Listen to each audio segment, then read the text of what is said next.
Alright there guys, and welcome back to another video, and today we're going to be talking about the anime everyone's been talking about this year, Spy Family. Let's get straight into it. So we are introduced to our first main character, who's a spy by the codename of Twilight. But for his mission, Operation Strix, where he needs to take out a man by the name of Donovan Desmond, pretty cool name by the way, in order to keep peace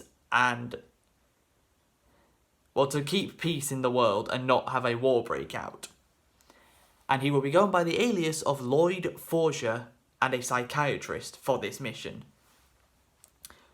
And what he needs to do in his mission is get a wife and a child. So he goes to the orphanage and picks up a girl called Anya, who proved that she can do a crossword puzzle that no 6-year-old should ever be able to do because she's a telepath and can read people's minds. And there was a brief James Bond reference where she was actually at a test. She was a test subject at a research facility, and she was test subject 007. Nice James Bond reference. So, Anya gets kidnapped, and Loid does some Mission Impossible shit where he puts on a mask of another person, just like Ethan Hunt would, to rescue Anya. Next up, he needs himself a wife. So, he tries his right-hand man, Frankie Franklin, but he's a man, so that's never going to work. Because in order to get into Eden Academy, which is a very prestigious school, both parents need to be present at the interview, and we've only got one. So, Loid ends up meeting this woman named Yor at a clothing store, and she is going to a dinner party later that night and needs a boyfriend. So the two of them make an agreement of it. Yor arrives at the party, and Loid is busy stealing some jewelry with Frankie. He takes the most expensive ring in the suitcase they steal, which pisses off Frankie, and then he walks into the location of the dinner party with blood streaking down his face, and his suit and his shirt. Just walks in and says, "I am Yor's husband, Loid Forger."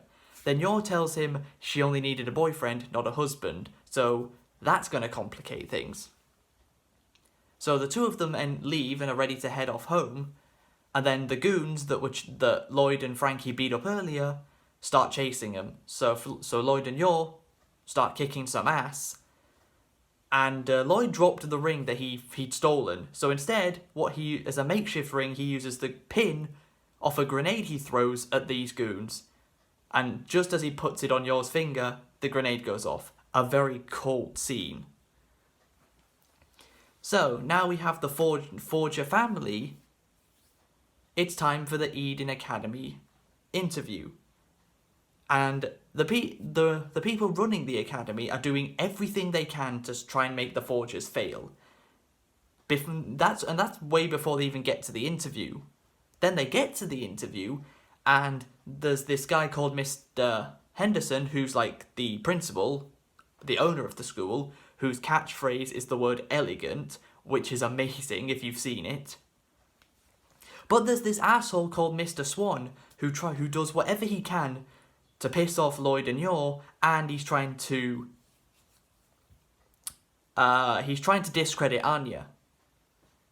So he asks her what does she think of her parents, and she says she loves them very much, which is a very nice thing for her to say, because she actually does.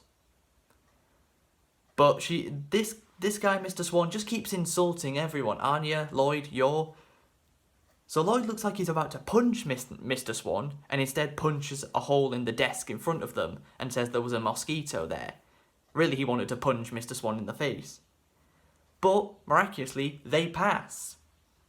So as a celebration and a reward for Anya, Loid has to call up a bunch of the agents that work for the same spy agency as him to basically pretend to be goons, as Anya basically wants Loid to play a similar version of a character on a in-universe spy cartoon called Bondman, another James Bond reference, where Loid basically have to save Princess Anya from Frankie, who's called himself Scruffy for this. It's only a filler episode, and it goes so hard. Loid beats the crap out of most of his own agents, and they're in awe of what they've just seen. Like, that is why Loid is the top agent. The top spy in their agency. And the final boss for Loid is actually fighting against Yor. And she's drunk, flat out drunk at this point, so she's definitely not all there. And if she was sober, she'd be kicking Loid's ass. The only reason she fails is because her heel breaks. Well, on her shoe, one of her high heels, heel part breaks and she falls over and falls asleep. So, in order to get close to Donovan Desmond, Loid needs Anya to A, either become a very good student and get 7 stellar stars, or B, become friends with Donovan's second son, Damien Desmond. This goes horribly because both plans look like they've gone out the window already because Anya is getting bullied by Damien. She then does the heh face. You know the face if you've heard it. And she punches Damien in the face, which does the complete opposite of what Loid was hoping for. Instead of earning a stellar star, she earns a Titrus bolt, which basically is the opposite of a stellar star. If you get a certain amount of those, you get expelled, so you don't want to be doing that.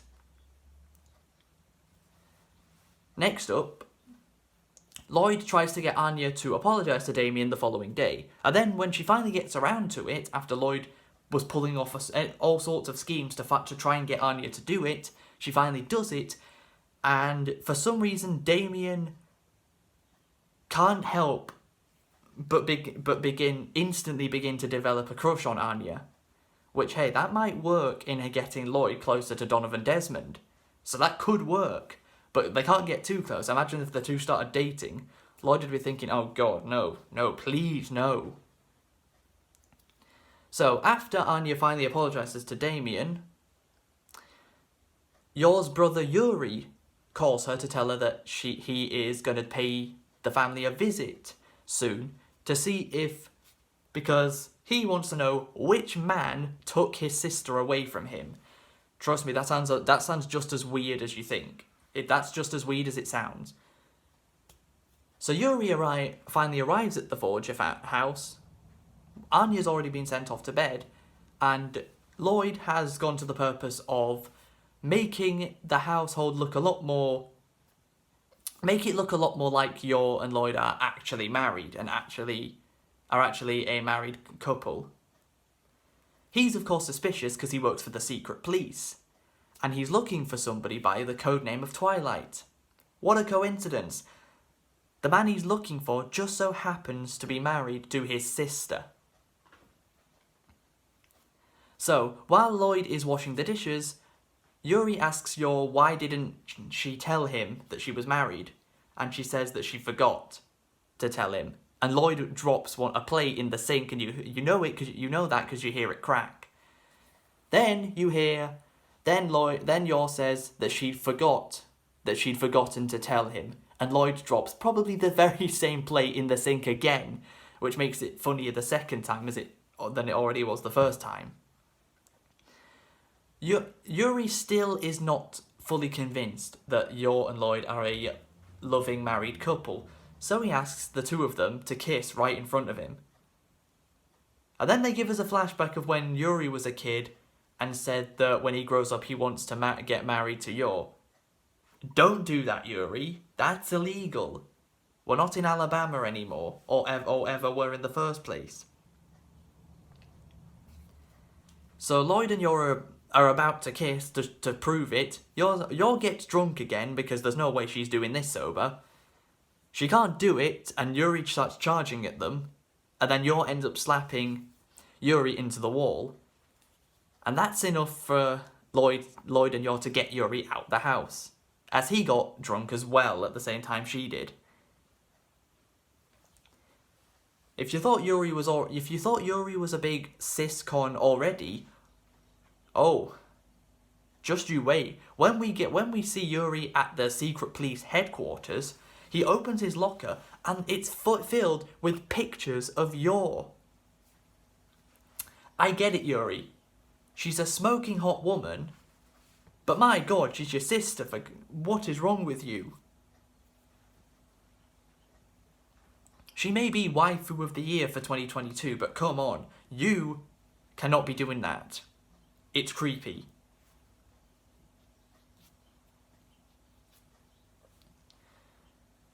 So, after Yuri leaves, Yor has doubts that she's making herself look like a good wife and good mother to Anya.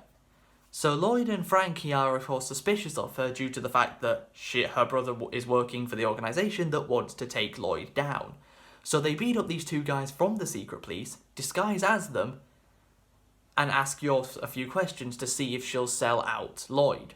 And she doesn't. She also gets Frankie in an arm lock, which is quite funny because Frankie is basically a comic relief character in this show, and it's great. Every time he's on screen, you know something funny is going to happen.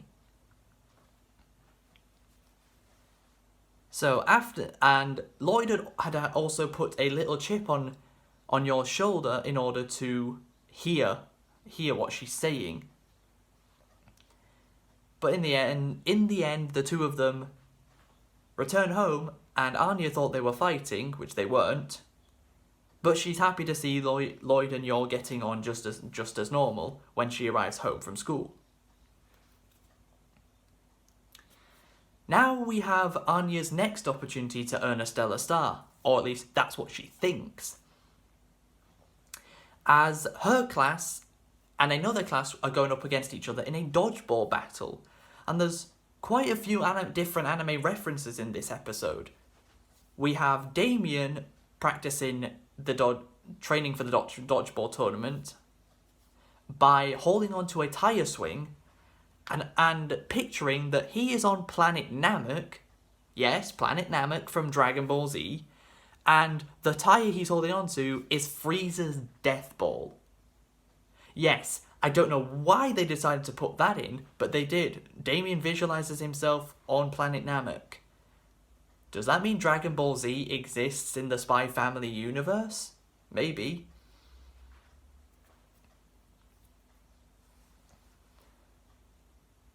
The next reference that they throw in is the Shadow Clone Jutsu from Naruto, where Damien and his two lackeys basically use a different version of the Shadow Clone Jutsu to try and take out one of the opponents on the opposition dodgeball team. It doesn't work because there just so happens to be this really big guy named Bill, who's apparently 6 years old, yet he looks about 25, who should not be allowed to compete. It's just not fair. He starts taking out all of Damien and Anya's team, apart from Damien and Anya themselves. Then Anya, for some reason, develops Ultra Instinct, and no matter how hard or how precise Bill throws the ball, Anya just keeps dodging it, like she's got Ultra Instinct. That one was probably not even a reference. That was more of a reference that we came up with ourselves, watching the episode rather than the show actually making a reference to Ultra Instinct. Then Bill throws the ball really hard straight to Anya, and she's not got the time to dodge. So Damien, who so far has been an asshole to Anya, jumps in front of her and grabs hold of the ball. Then Anya goes for her special attack after she'd been training the night before with Yor, and she'd been breaking quite a few trees with how hard Yor can throw the ball. Anya goes for her special attack, and she throws the ball into the ground. And then Bill just eliminates her. But then you find out that there was never a stellar star on the line to begin with for the winners of this tournament. So Anya's team winning would actually have meant nothing. So Loid tries to come up with yet another way Anya can earn a stellar star. So they decide to try and do some voluntary work, see if that can work. And to begin with, it's not working out well. Anya just does not seem to be able to do anything that she's tasked with. But just as they are leaving, Anya hears this boy who was on crutches fall into the pool and he can't swim. So Anya can hear that there's danger, so she runs to the pool area, jumps in to try and save him, and then realises, oh crap, I can't swim either. So Loid has to save both of them. But due to Anya's heroic work of noticing someone was in danger and tried to save them, she earns herself a stellar star. Not only that, but she also starts calling herself Starlight Anya after this, which was quite funny. Like, she thinks, yeah, I've got a stellar star. And she was the first person in her class to earn a Titrus Bolt, but she was also the first person in her class to earn a stellar star, so it evens it out. 1 star down, 6 to go, until Anya can get herself closer to Donovan Desmond, because Loid needs to take him out. Then we move on to the final episode, where the family go to an aquarium.